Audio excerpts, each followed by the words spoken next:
Hello, and welcome back to Heart Counts. I'm Karyn Zwick. And I'm Christina Foxwell. And today's episode is a true invitation for you to slow down, reflect, and maybe reimagine what it means to lead with resilience. And what is resilience? It isn't just about bouncing back. It's an emotional strength to stay grounded, to be able to adapt and to lead with inner clarity. Mm. It's what transforms reactive leadership into responsive leadership. Wow, those are big words, Karyn. I know. Because I think we sometimes are in reactive leadership more than we realize. And I So think true.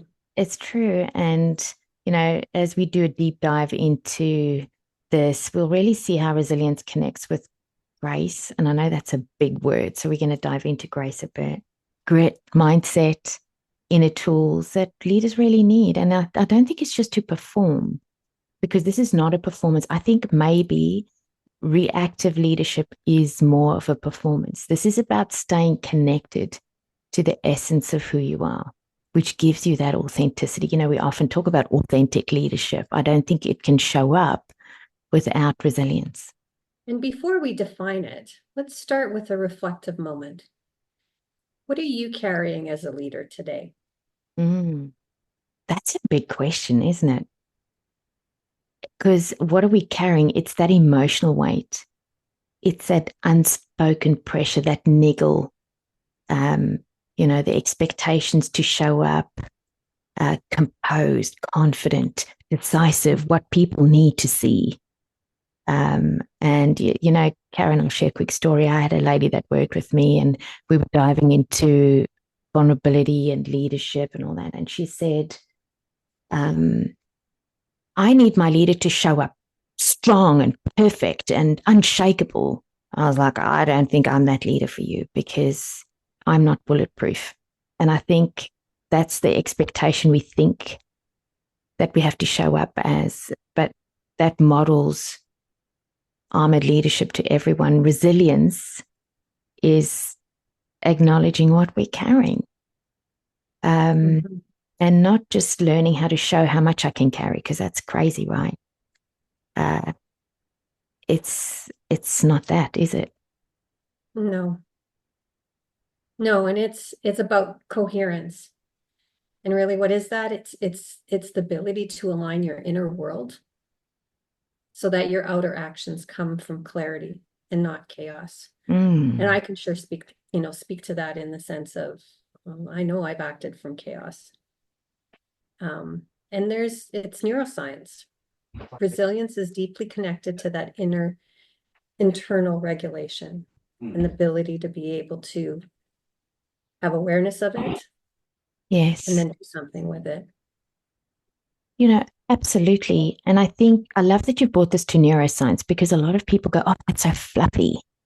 It's not. It's how our brain works. And, it's not just about bouncing back. I think when we talk about resilience, everyone goes, oh, it's about you being able to bounce back.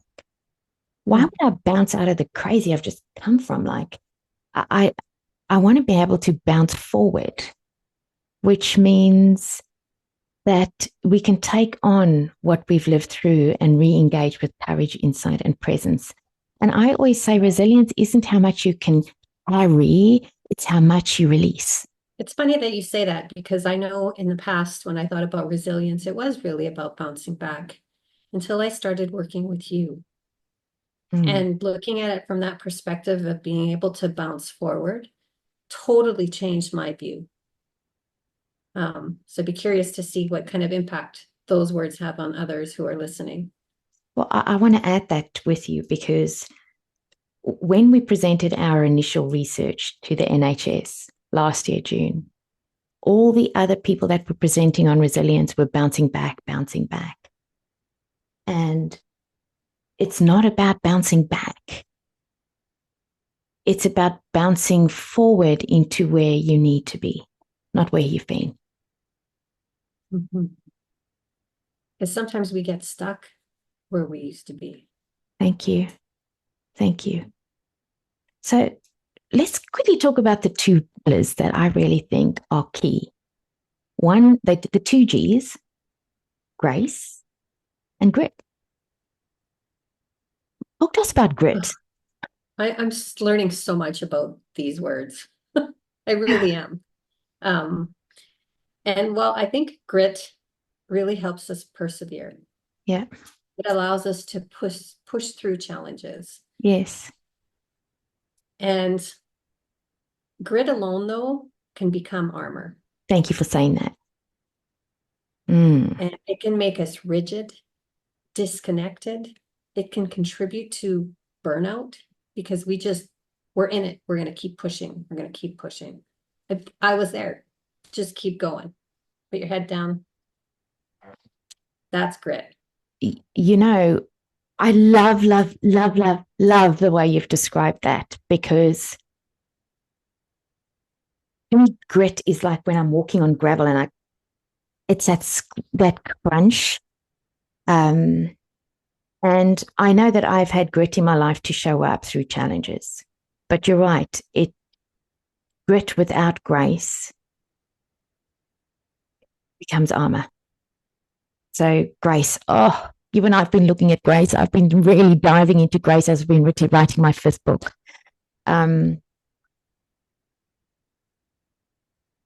So before I say anything on grace, many of you know my dad was a pastor and I grew up in a Pentecostal church, and I remember that he's the most beautiful baritone voice, and he used to sing Amazing Grace. And I always used to cry because that's what grace does. It's like it's deep compassion. Grace matters more than we allow. And I think sometimes people think grace is a religious term.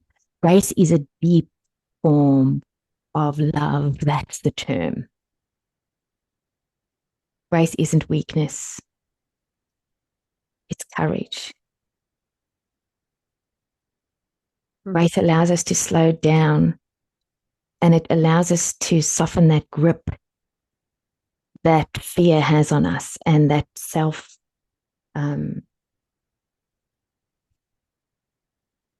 harm in a way that we give ourselves because we're trying to just push. It's the balm to the heart that's required. And when I do that, it gives me that ability to have space for reflection. And I think that's important. What do you think? Well, I love how you say that grace actually requires grit. Mm. And I'm sure we can all relate to this. It's extending a hand to someone when deep down you feel like a fist feels more justified. Yes. Right? And when we extend grace, what we're saying is, you know what, you're still worthy of growth. I still believe that you're worthy of growth, even when the mistakes are fresh and it hurts. Right? I find it's the space where screw ups become beginnings, not endings. Oh, I love it. Boom, boom, powerful. Right? It is like, I think it's so easy for us to often think the screw up is the end of our existence. And yet it sometimes is the birthplace of the greatest gifts we can give ourselves. I want to use an example. Is that okay? Yes, please. So as I'm writing my fifth book, which is called Leading and Living in the Arena, Choosing Courage, I was visualizing the last year, November, when I was sitting on the beach crying my eyes out because our business was in a place where it was excruciatingly painful for me to see. It was not what I envisioned. It was a place where I just couldn't invest a single cent more. I didn't have it to invest to keep growing. I didn't have it to invest to keep things moving the way I needed it to move, or I thought I needed it. So I sat there in this space of overwhelm. And as I was writing the story, Grace was given to me by those that love me in that moment. That's the first thing. The second thing was grace alone given by somebody else is not enough. You've got to give it to yourself.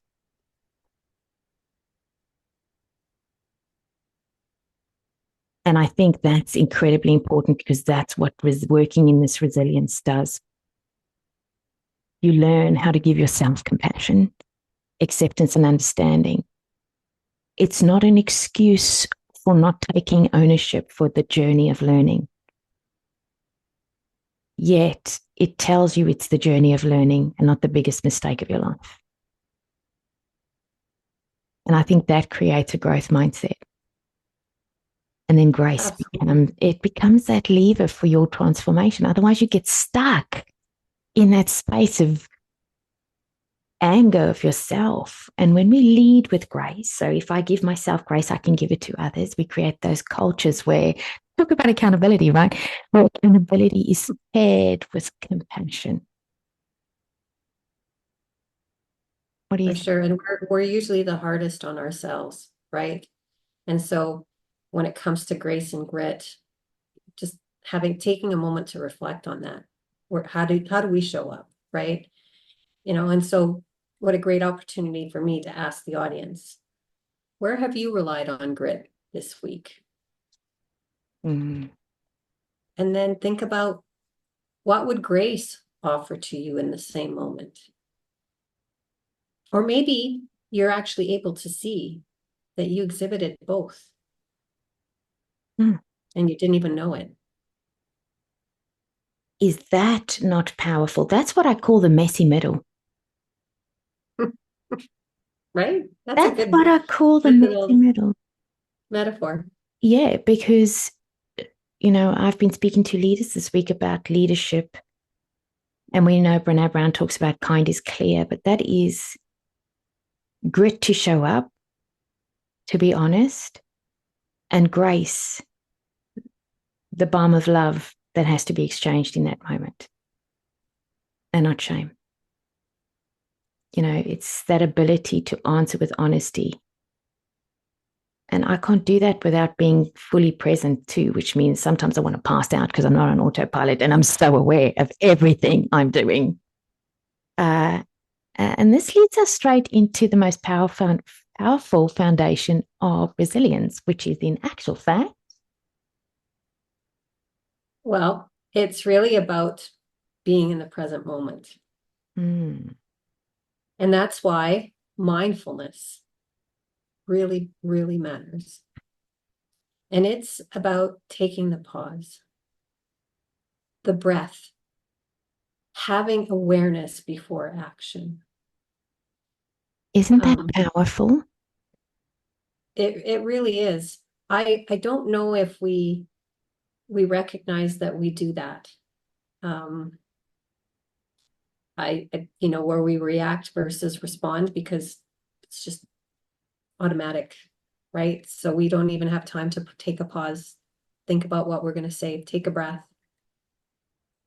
I love that you've said that, because practicing mindfulness is that muscle strength that allows us the space between the trigger going off in our amygdala and our ability to choose how we want to show up in that moment. And we have to practice mindfulness and presence work as much as possible, because if we can, our brain has the capacity to actually make more thoughtful, kinder, clearer decisions in stress.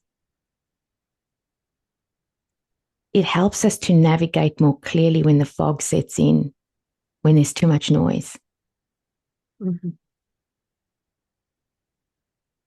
I think that's really powerful, but you got to practice it like it's a muscle. It's not something that just, I've done it once, now it's working. No. And I really feel it's important to pair it with self-awareness. Yeah. And when you do that, you get leadership that's intentional.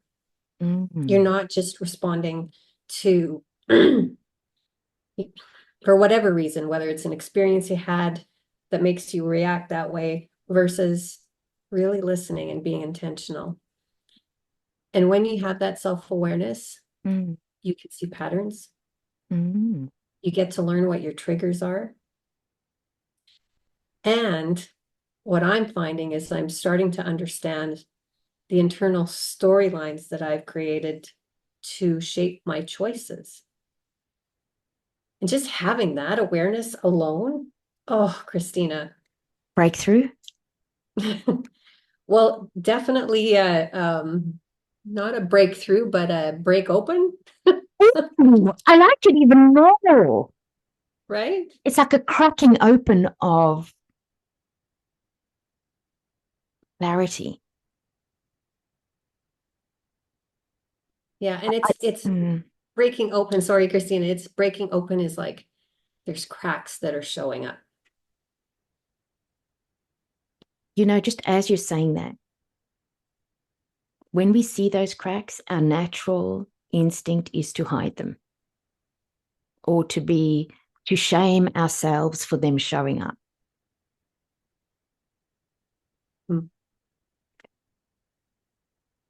And then our armor comes up. It's like a transformer, you know, those little toys that boys. A knight in protective armor. Yeah, I can see it coming up. And I think when we see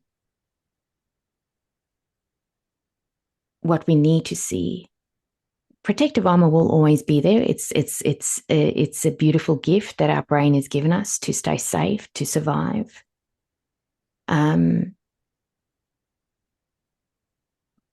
But we need to be able to see it. And some of those strategies that we've created, and it's an emotional strategy that we can wear as a leader, is being perfect.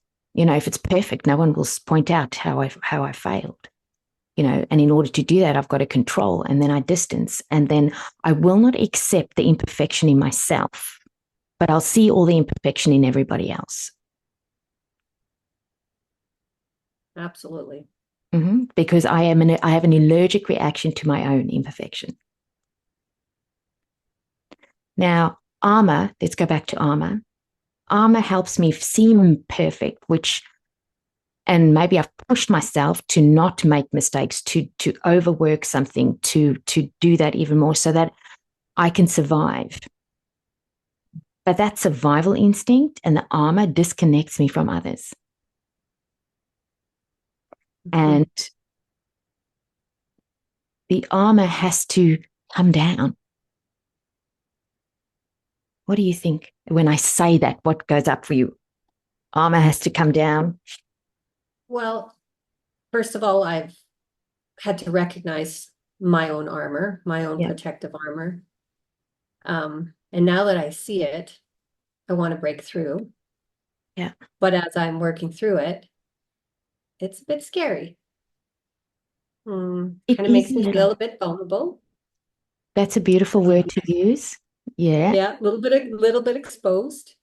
You know, not really certain what it's going to mean, right? But, or should I say, and I really think it's an invitation. For me, it's been an invitation to reconnect with my true self. Beautiful. And wanting to rediscover the part of me that I know is there. Yeah. Feel like I kind of lost it, and it's time now to, you know, rediscover that part. And that part of me leads with clarity, with more fierce authenticity than I have in the past. Yeah. And emotional honesty, just the ability to be able to say what's true to me. I like that you've said that, because when your armor is down, you do connect with the best part of you, because armor disconnects both you from yourself and you from others.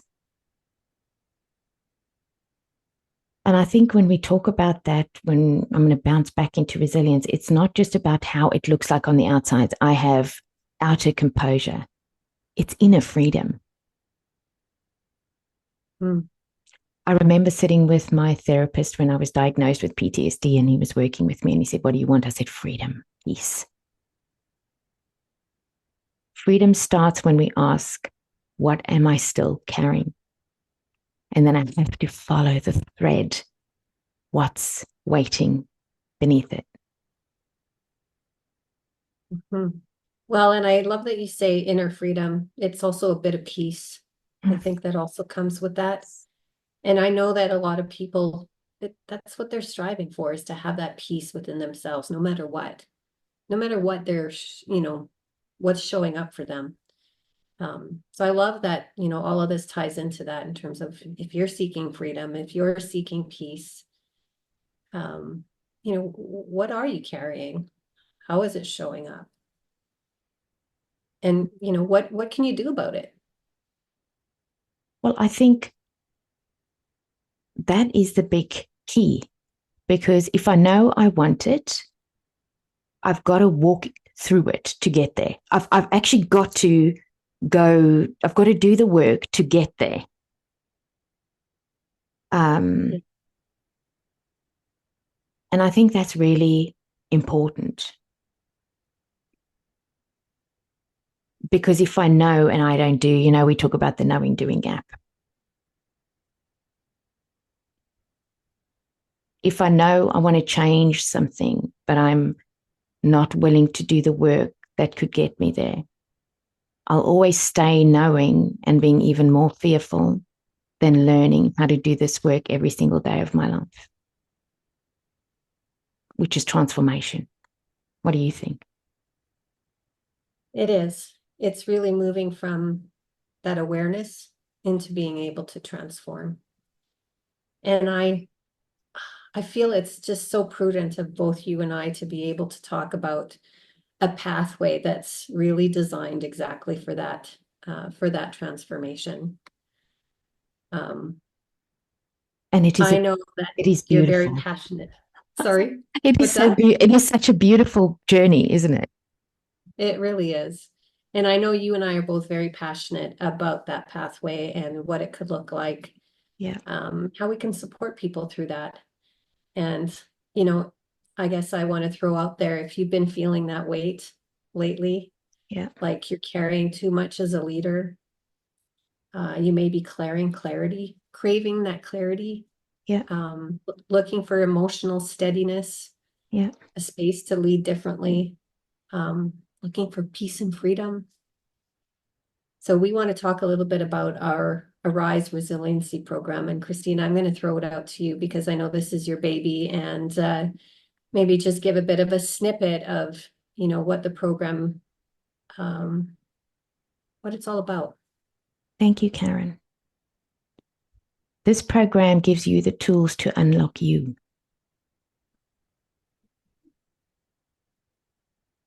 Simple, but it's like teaching you a new lifestyle,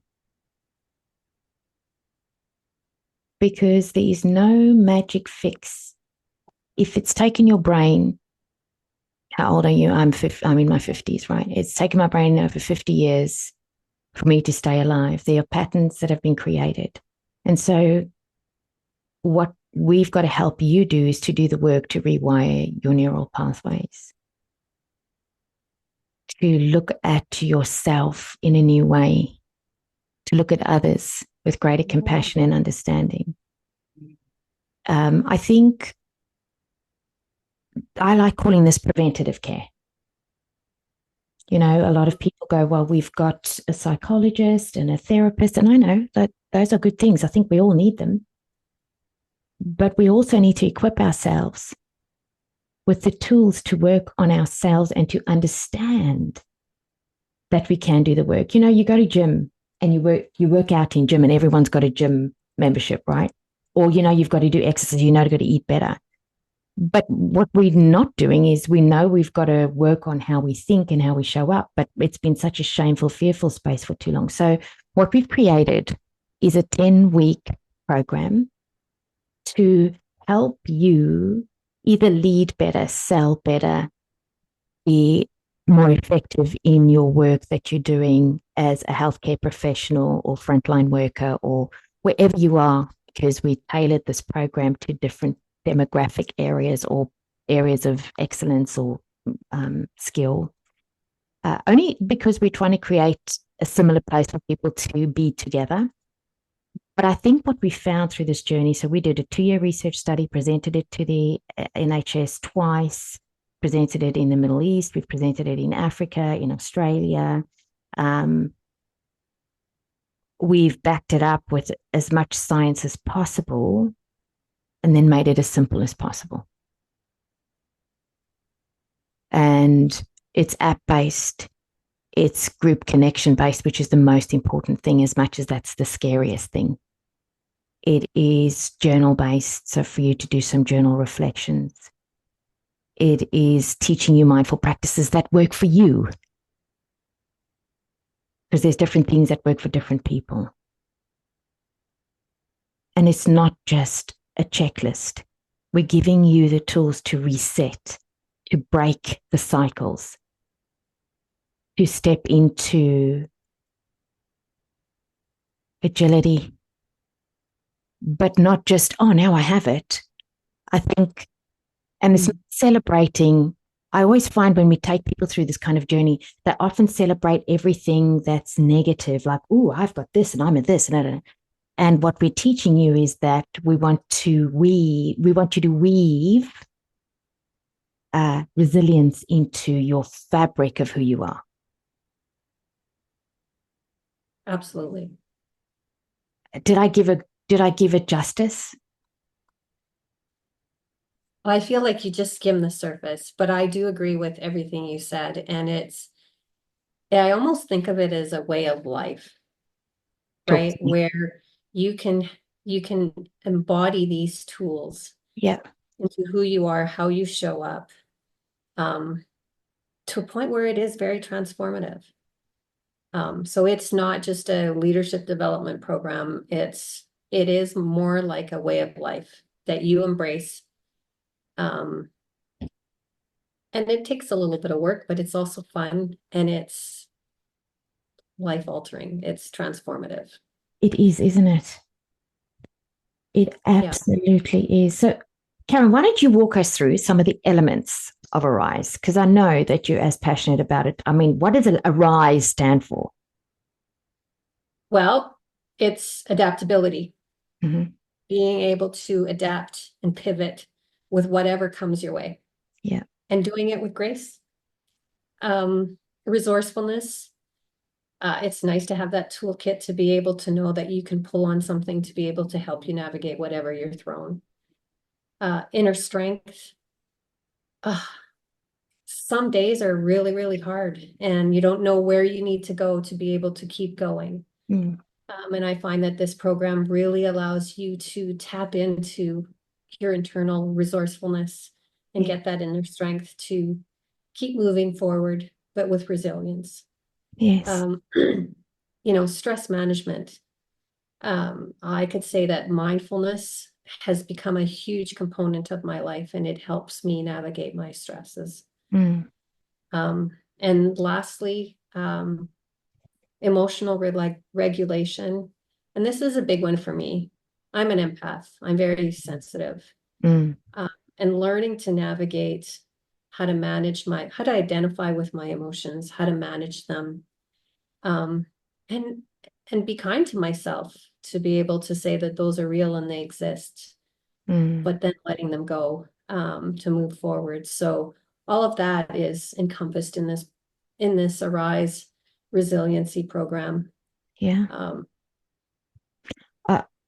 And I just love that you've said that, because for me, that's the crux of this work. It's not numbing what we're feeling. It's recognizing how we're feeling, recognizing the thoughts behind it, and then recognizing to release it. I think what we've done in this program is we have done research on 9 archetypes that we have brought into this program to help people recognize the patterns in how they could be showing up when they're under pressure or when they're not in the best place. What I really love is the clinical resilience assessment tool we have, which will allow you to measure your resilience before, during, and after, so you can actually see the shift. We saw an over 26% shift when we did this clinical research. It's self-paced learning. So you go on the app, you do the work, then you get together in a group coaching circle, and we actually work through it together. And I find people are not necessarily, they're not sharing their trauma in those sessions. What they are doing is sharing their learning. So it's a very powerful tool. Very powerful. Because you're doing the journaling, you're working through it before you get to the group session. And of course, there's ongoing research that we're doing. There is the peer community support, which we know is key. We know that we are isolating as human beings more and more, and we're not connecting. And this moves us into a connection space where, when we listen to other people's stories as we share our own, there's an acceptance and healing in that moment. And I found that extremely powerful. Yeah. And it's also giving a sense of peace to know that, I'm not alone in this journey. And I think that's something that everybody can relate to in some shape or form. Absolutely. I really feel like it's not about being perfect. It's about being present. It's about leading from the heart as a whole. And it starts here with us, with me. Oh, I love it. I love that you've touched your heart, because I've always said you're the beginning and the end of the things that happen in your life. And if you can start with you, you become the ripple of change you want to see around you. And I want to encourage people that if you want more information, if you want to learn more, send us a note. Check out our website, www.ignitepurpose.com.au or ignitepurpose.co. And just give us a buzz, or find in the show notes, there's information that will help you link up with the program and just with what we're doing. Thank you, Christina. So I just want to say we really hope today offered you a breath of insight. Maybe it gave you some permission to lead a little bit more gently, maybe a little more powerfully. Yeah. And I think we need to remember that resilience isn't a badge. Yeah. And as you said, Christina, it's a practice, it's a rhythm, it's a way of leading through complexity with depth, grace, a little bit of grit. And I just remember, grace isn't softness, it's strength. It's the courage to be present, to show up as a whole, and to lead with your heart. And I think with that, we're going to say, until next time, lead bravely, lead softly. And if your armor feels heavy today, why not pause? Because what's waiting beneath it is strong and wise and full, and will allow you to lead. So this time I'm saying goodbye first, and I'll say until then, take care, and we'll see you next time on the Heartcounts Podcast. Pleasure to be here today. Thank you. Okie dokes. Bye. Bye.